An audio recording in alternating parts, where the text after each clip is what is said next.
So this is the first cutting on this field. It's kind of up in a back corner of the property, which I know for anybody watching who does any sort of farming is kind of crazy. It's August 18th, and this is just the first cutting off this field.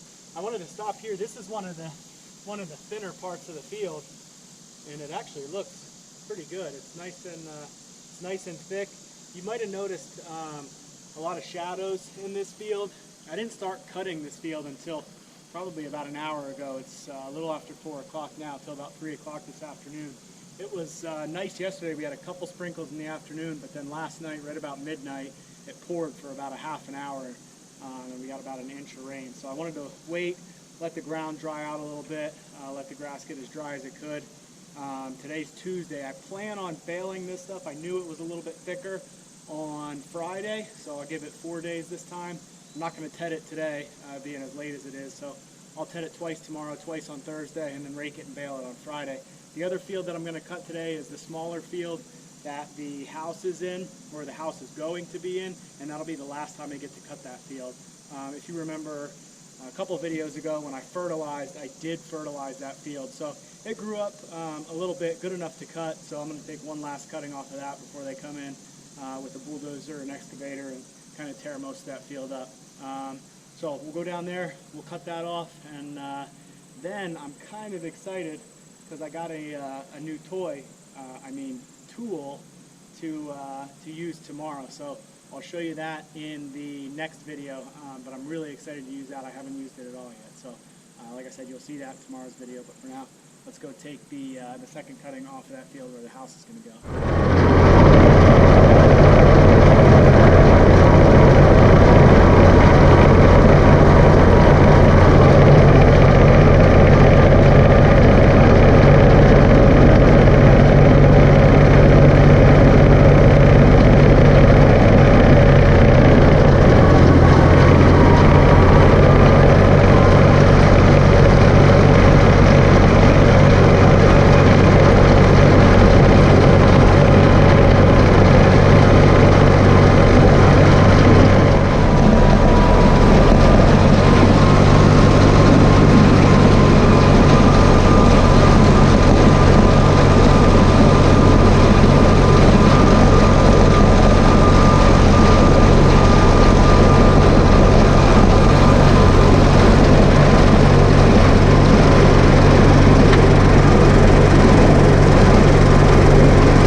I didn't get a ton of footage of mowing this field, the field that the house is going to be in, because it was pretty short but really thick, which that mower that I have doesn't do particularly well with.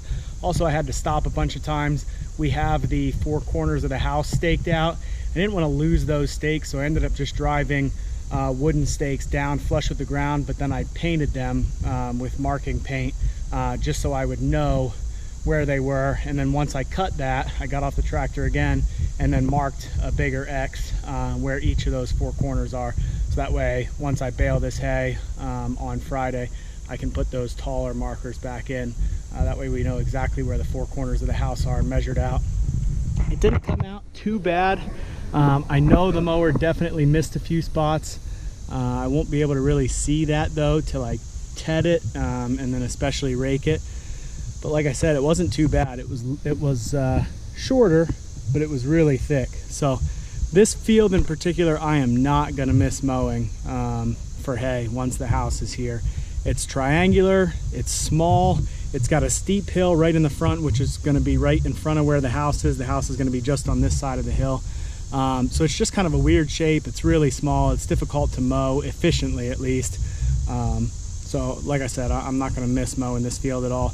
One of the things I do have to do before they start here in 2 to 3 weeks is get the hay wagon out of the way, and there's a couple logs sitting over there. I'm not sure that they're going to be good enough to use for lumber, but if they're not, if they're hollowed out or cracked up too much, checked, then I'm just going to take them up in the woods and slice them up for firewood. So that's going to do it for today's video. I think I'm going to do a couple different videos doing hay this time, so this will probably be a separate one. So watch in a couple days for the next video, probably tedding and raking.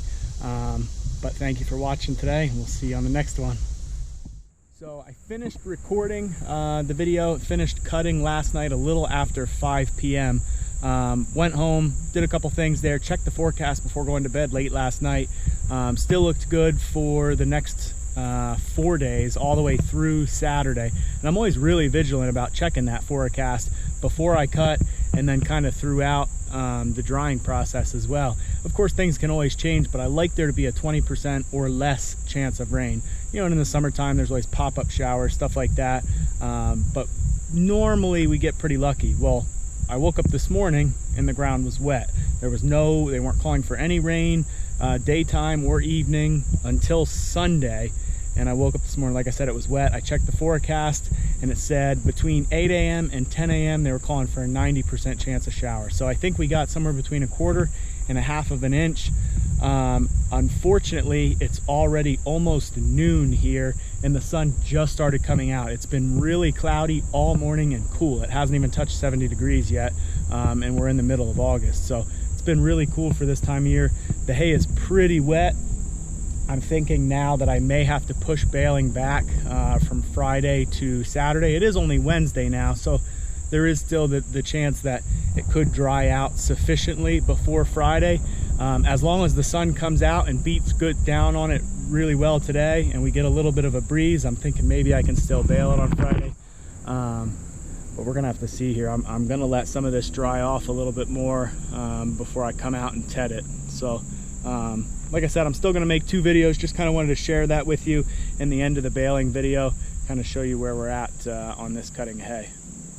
So thanks for watching again, and look forward to the tedding and raking video coming up next.